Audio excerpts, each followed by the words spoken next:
Good morning to you. It is December the 14th of 2020. We're almost through this month. You've almost made it past 2020. Are you excited? I know we are, especially since this is kind of our last week of 2020 for HCC. We're going to take a short break. We'll talk more about that later on in the show. But Brittany Pacheco, she's taking a longer break than most of us because she's already on vacation. So right now we're going to check in with Raquel Sims, who's filling in with her, but also here every Monday. Good morning to you, Raquel. Good morning, Todd, and I'm happy to be here. And yes, I am excited that we are almost through 2020. I'm excited. And if you are not doing so already, please help us out by sharing this up-to-the-minute video so that we can get views, and also following us on our social media, Instagram, Facebook, and Twitter, and on YouTube as well. Don't forget to hit the subscribe button and also the notification so you can be notified when we are going live. Thank you, Todd. That's right, Raquel. All right, stick around. Take a look at the social media questions. If we get any, make sure you let us know, and we will bring you on board. We've got two guests today. One of them is the director of our library services at HCC Central. Erica Hubbard joins us this morning. Good morning, Erica. Good morning. Thank you for having me. Thank you. We've got we're going to talk about a special gift you guys received, and we're going to speak more about that. It'll benefit our students. That's coming up. Stick around, Erica. But right now, we're always pleased to speak with Dr. Phillip Nicotera. He's the president of HCC Coleman College for Health Sciences, and he's joining us this morning to talk about a new campaign. Good morning, Dr. Nicotera. Thanks, Todd. Good to be here. Thank you for joining us. We've got something going on at HCC we're calling Secure Your Seat. And this is a campaign we've launched to keep our students on track, to make sure they graduate on time, get all their classes underway, but mainly ones that are going to HCC this semester but haven't yet registered for next semester. It's very important that you register early.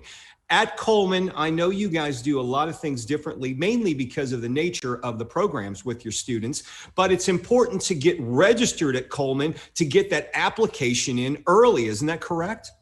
That is absolutely true, Todd. One of the things that we've been seeing at Coleman, number one, is we have a secondary application process. So once you're admitted to HCC, if you want to enter a health-related field, then you have to apply to the program that you're interested in at Coleman. And so in many cases, that requires some prerequisite courses. So some of those courses might be some science courses. Hence, when you talk about Secure Your Seat, anyone who's really interested in coming into a health program, it really behooves them to really look at what are the requirements and really sign up early for the prerequisite course that they might need, or prerequisite courses that they may need to get into a health program. And just taking a look, we have, over the past year or so, seen an unprecedented amount of applications, more applications per program than we've seen in the past 5 years. Yeah, I mean, it's one thing with Coleman is people may think like, well, I want to go to HCC, but I want to go to Coleman. In many cases, from what you're saying, you're not just going to go directly into your college. You may be able to take a number of your courses, maybe closer to home on a campus near you, before you get those prerequisites out of the way, and then move on to Coleman for the specialty programming. Yep, that's absolutely true. And one of the things that I really want to do, and part of my purpose here today, is to really encourage students, number one, to research the program that they're interested in, and to apply early. So in order to research the program, we have some very good tools on our website, on the HCC website. So if you go to programs and you go down and you look at the health programs, and then you'll find a list of all of the health programs that we have, that we offer at Coleman College. If you click on your program and you look down, there's an admission guide. And the admission guide provides you with every piece of information that you need to know about the program, how to apply, when to apply, what are the courses that you need to take to apply. And so it is a really, really good tool. The other thing that we have on that site is we call it's a kind of a grid. And most of our programs, because of the number of applications we receive, so we receive more applications than we have seats for. So Coleman College, each program has a limited number of seats. So we only accept a certain number of students either per year or per semester, depending on the program. We get more applications, so it creates a competitive admission environment. Most programs will have a rubric in which they use a point system in that rubric to accept students. And so we actually have the rubric there so students can plug in their own points based on courses and grades that they've received, and they can see how many points they have earned and where they might stand in the overall admission process. So there's some good tools on our website for students to assess where they might stand in getting admitted to a program. And for those of you wanting to explore more about Coleman College, we're going to put some links in the social media posts for the show. You know, Dr. Nicotera, over the last year, and especially since COVID started, we've had a number of your colleagues at Coleman College join us talking about the various programs you offer. One program that certainly piques our interest because it's very relevant now is the respiratory therapy program. And I know with COVID, especially from what we're learning with the patients, those jobs, especially because you're dealing with respiratory and treating that and long-term effects, we don't know with the patients who've had COVID may have problems in the future. So I imagine that program is very popular and the jobs are going to be greatly needed over the next few years. Yes, absolutely. And I will say that program is very popular right now, as well as others. And the job market is strong. It always has been strong. And you're right. I think it will even be stronger as we learn more about the long-term effects of those who contracted COVID-19. It's a program that we normally accept 24 students per year. That particular program, it is now 8 years in a row that it has been recognized as one of the top programs in the United States. Wow. Incredible. And they're certainly desperately needed right now. One thing students may have a question on, Dr. Nicotera, and I know you know a lot about this, is they may be thinking, you know, I want to apply to HCC, but I don't have all my finances in order, or I'm waiting for my paycheck. We have a number of things that are available for our students. Maybe you can talk about everything from financial aid to scholarships and everything like that. Sure. Absolutely. There are many opportunities for help with the finances. And so number one is to fill out the FAFSA for whether or not you can get federal financial aid.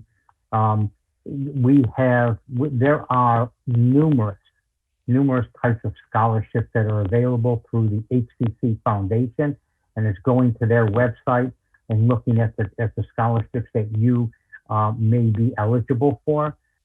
We have some good scholarships that we have received from Volunteers of America that have helped our students tremendously. We also work closely with other organizations that have funds available, and so using a number of sources. Sometimes you may not get everything that you need from one source, but you can use more than one source to help pay for your finances at the institution. We also, for students who, as you mentioned, may be waiting for their paycheck, we do have payment plans, and so that's another opportunity. If you have limited financial aid and you need a little bit more money, you can go through the payment plan. And Dr. Nicotera, one question involved back to the COVID issue. Some concerns some students may have is saying, you know what, I'm wondering if HCC has procedures in place to keep me safe while I'm there, because people will be coming there if need be for their lab-based courses. Maybe you can tell us about the precautions at COVID, because I know you've been very extensive with this. Yeah, and thank you. We have been, and we've been very fortunate, and we've been very diligent in our approach to keeping our environment safe. And so we follow the CDC guidelines 100%, but just to be a little bit more specific, everyone that comes into the building prior to entering the building, they complete a questionnaire that they complete online with some basic questions about whether or not they've contacted anyone or they've had some symptoms, typical questionnaires that you see these days regarding COVID. If that is all approved, then they're okay to enter the building. However, before they enter the building, their temperature is screened and they're required to wear masks. Now, once they're into the building, everything is distanced for social distancing. So if you're in the classroom or you're in the hallway taking a break, chairs are blocked off so that there is 6 or more feet apart from each chair. Especially at Coleman, since we work together and we are healthcare providers, what we try to create is an environment that they're going to be going into that will exist over the next few years. So in our classrooms and during our training, we have all of the required PPE that they would find out in the healthcare environment. The other thing I want to add is we've got a lot of good experience and we've had great success at Coleman because we've been bringing students back into the classroom and into the laboratory environment since the beginning of August. Dr. Phillip Nicotera, I know we've got a new semester upon us. I wish you the best of luck for 2021. Stay safe, and we hope to see you again soon in person. Thanks. Yep, the same to everybody. Thank you. Take care. Thank you, Dr. Nicotera. And keep in mind, folks, if you register before January the 8th, we have a number of incentives available from HCC swag to iPads. So make sure you register early for your classes at HCC, especially if you're taking classes this semester. We want you on board for next semester. All right, we're going to move on to our next guest. We've got Erica here. And Erica, you are the Director of Library Services at HCC Central. And you're here to talk about a gift we were given by someone who recently passed away and bequeathed 10,000, that's right, 10,000 art history books to our libraries. That's a huge amount. Yes, no, we're super excited about this collection. Thanks so much for having me on the show. Yeah, it all started last year. We received a phone call from David Brauer. I'd never met him before, and he called to say that he had a few books that he thought that we might be interested in looking at.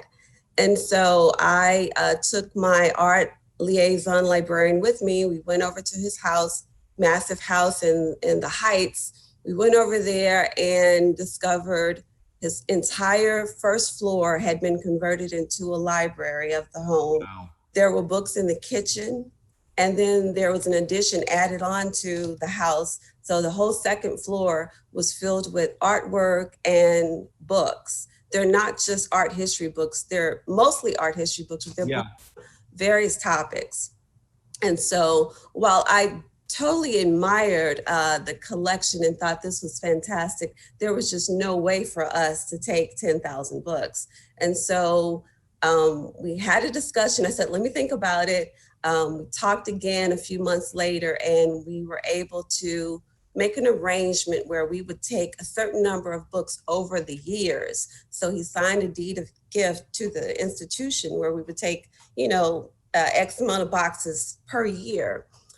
Fast forward, March hits COVID arrives at HCC. The library shuts down. And so we were able to get a few books before COVID, but the library shut down. We stopped services on March 13th. We did not reopen until October 26th. So when he passed away, I was informed that he passed away. He died. It was unfortunate. And I began wondering, what are we going to do with all these books? And so someone from his estate contacted me in October to say that the artwork was going to an auction house. The house would go to an estate sale, and then all of the books had to be removed in like 3 days. And so we were able to connect with HCC Foundation. They assisted us greatly with giving us all types of boxes, manpower, HCC facilities. We were able to coordinate with them and have the entire collection boxed and transferred to the Central Library campus. That is incredible. So you had 10 days or 3 days to get everything packed up and moved, and then you had to find your resources to do so in the same amount of time? Right, right. And also remember, Todd, that because of COVID, the library opened up, but in a very limited capacity. The only services we're providing are study spaces, computer access, and library books, library materials drop off and pickup services. So we're operating on a skeleton crew of like 2, maybe 3 individuals. So it was very timely, and it's just so helpful for the foundation to not only offer boxes and resources, but also manpower to help us get the collection over to the library.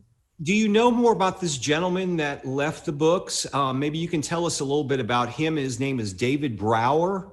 Yeah, David Brauer. So basically, when he called, like I said, was unfamiliar with him. I Googled him really quickly, and I discovered that he taught at Rice University in the art history department. He taught at University of Houston, and he was over the art history department at the Glassell School at the Museum of Fine Arts. And so impressive command over the history of art history. Definitely someone that we wanted to talk to. And when I spoke to him, he told me a little bit about his background. He said that he was born in Scotland. He studied in London. He got his degrees in the UK, came to the US in the 70s, and established himself in Houston. He gravitated towards Houston because he had a strong interest in the space program, believe it or not. So while we have a large collection of art history books now in our possession, we also have a pretty impressive collection of space books, and not just the NASA program, but he had a real interest in the Sputnik program in Russia. So this is a person that traveled all over the world. And from what I've gathered in packing up his collection, he made it a point to collect books and wherever he traveled on the local art scene. So he grew up with very modest means. And so he told me one of the reasons why he chose to have us be the recipient of his collection was because he felt like our publicly funded institution could not afford the types of books that he had in his collection. And the other schools like Rice and UH probably had the means to do this, which is accurate. What an amazing story. First off, have you had the books appraised? And number 2, have you been able to log these in and get them put out there? Because I imagine besides the moving, that's got to be a huge undertaking. It is a very huge undertaking. And to answer your question, the books were appraised prior to us arriving. And so, from what I was told, it was a lowball appraisal, but it's an appraisal nonetheless. So it was $175,000 was the appraisal for the collection. And in terms of cataloging the books, Todd, the first thing we have to do is make space for the books, and that's what we're doing right now. This is going to be a multi-year process, and it's going to happen in phases. And so what we're wanting to do first and foremost is just stage the books, get them out of the boxes. And remember, there are hardly any staff members working right now. So all of our services are virtual. So what we're going to do is just gradually in the spring begin staging so that we can at least get the visual arts department in there, because we definitely want them to review the collection, look at the collection, figure out, because one of the main reasons why we wanted it was to see how we can infuse this into our art history curriculum. Absolutely. Absolutely. What an incredible gift for that. Now, just a random question. Are students still checking out books right now? It seems like in this virtual world, I want to read everything online, but I think that, what's weird, over the summer, I wanted a physical book. And the last book I bought, it's a brand new copy of Dune. I never read Dune. And went out, bought a paperback version, but I still enjoy books. Although when I collect enough of them, my wife makes me give them away because she doesn't want me to move them, right? And I've only got a few of them. But are students do they still like books? That's a great question. I'm glad you asked. Yes. I mean, we have students that prefer to read virtually, digital on a device, and we still have students that need that tangible connection. So although the library has been closed for most of this COVID period, students have the ability to request books through our website. And so what they can do is request the book, come to the campus to pick the book up and take it home. So they are doing that in small numbers. For the most part, they're doing virtual reading. And just looking at the statistics that we've been reviewing as of late, because we're steadily doing collection development, our ebook collection from one of our largest vendors, EBSCO Host, has actually increased 3%. And it doesn't take into consideration this time now, I'm going from 2018 to 2019, there was an uptick in 3%. So I'm imagining when this semester concludes and we're able to really analyze the data from the spring, I suspect just by the traffic that we get on our virtual chat options, that number will probably have increased. So yes, they're still reading. It is sometimes hard to focus. I'll be the first one to admit, when the pandemic first started, it was hard for me to focus. But I think now that we've gotten to some sort of rhythm, we're now able to digest a little bit better. And now with vaccines on the horizon, that will help. And let me say this, we are, for those students that are checking out physical books, we do follow CDC guidelines when it comes to material handling. So every book that is touched, everyone wears gloves in the library, masks are required. Oh, that's a good point. You don't really hear about the gloves, you hear about the masks. So that's a great point.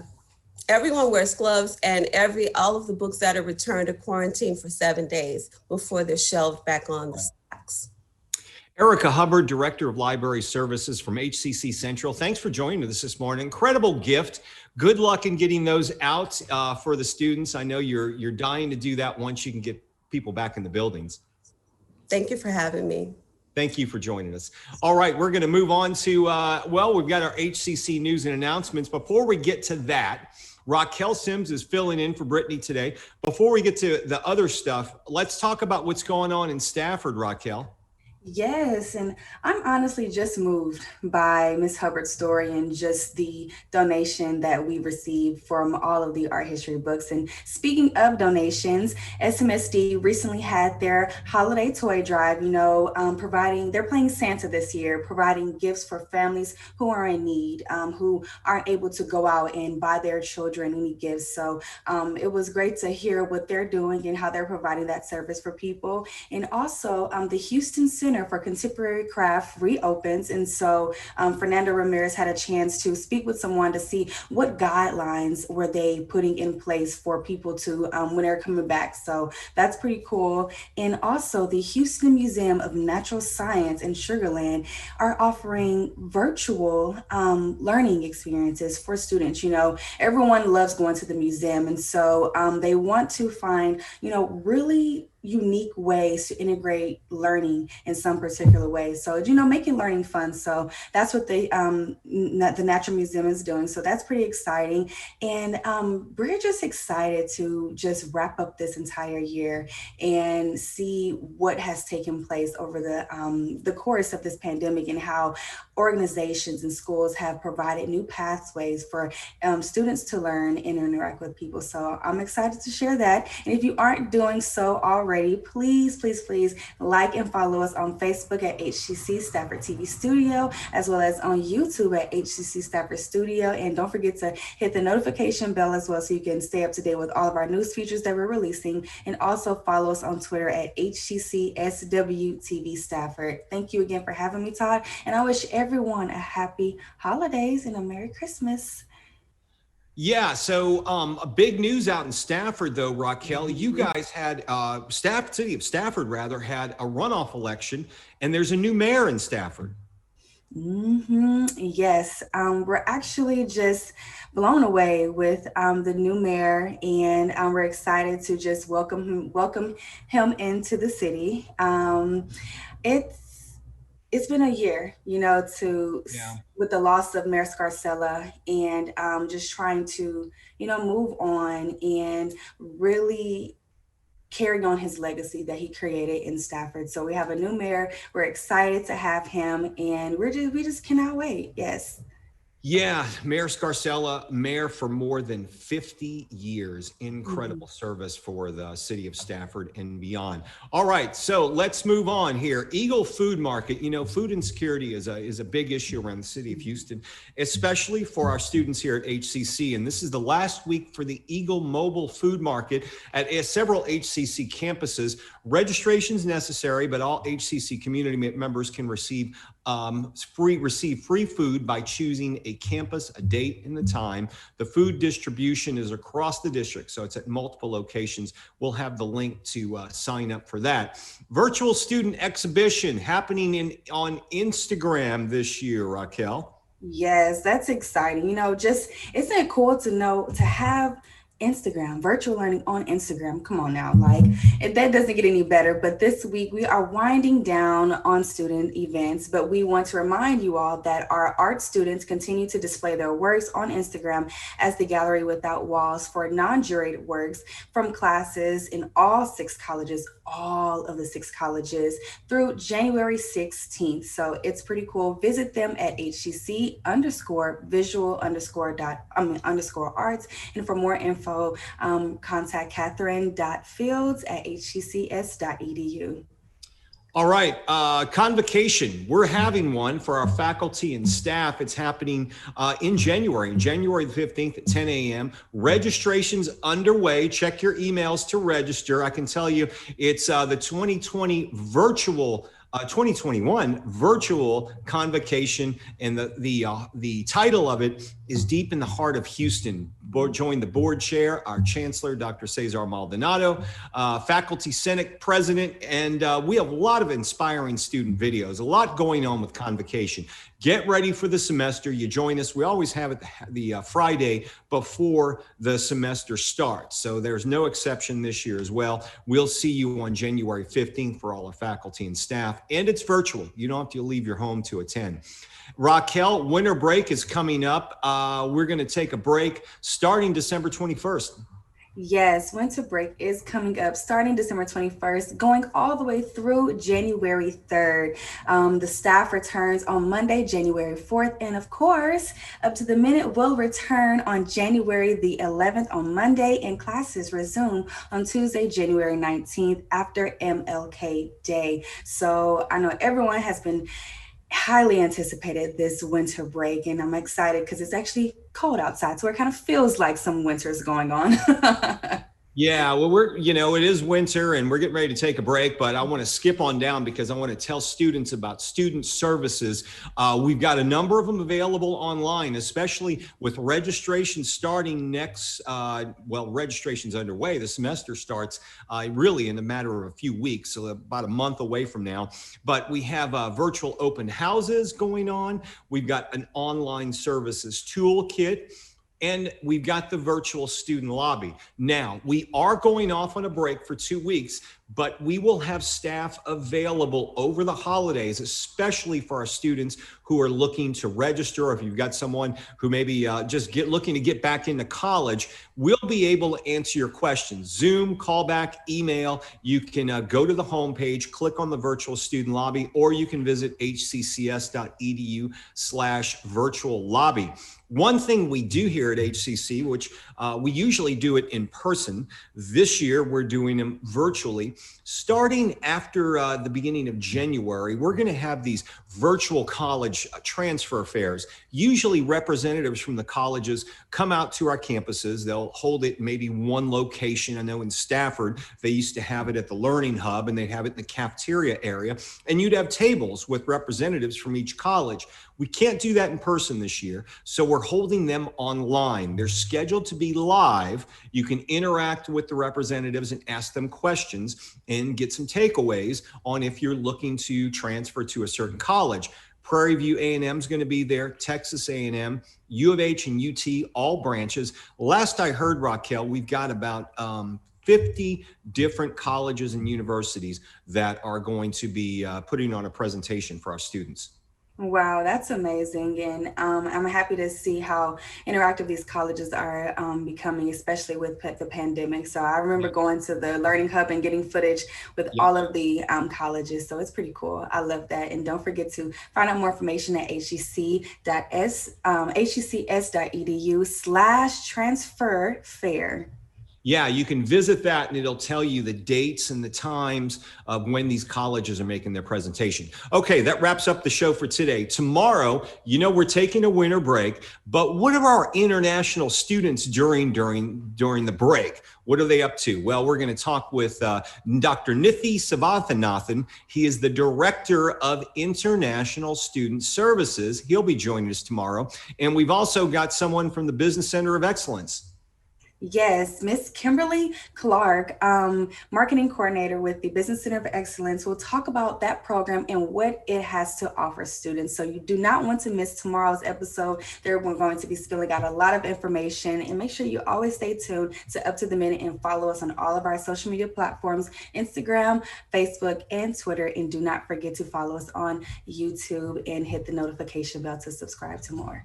As Frank would say, hit that bell, and you'll get notifications when shows like this are posted. Hey, thanks for joining us this morning. Remember, we're here every morning while HCC is in session, 10 a.m. live, no exception tomorrow. We'll see you then.